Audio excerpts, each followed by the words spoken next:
आजोबा म्हणजे नातवाचा पहिला दोस्त, नंतर लाख आले तरी पहिल्या दोस्ताची सर नाही,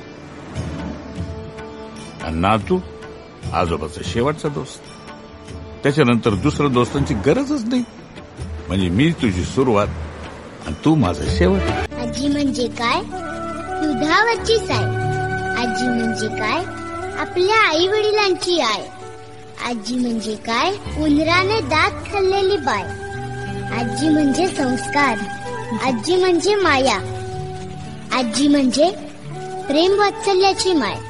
आजी म्हणजे नातवंडांबरोबर रमणारी, त्यांचं प्रेमाने करणारी,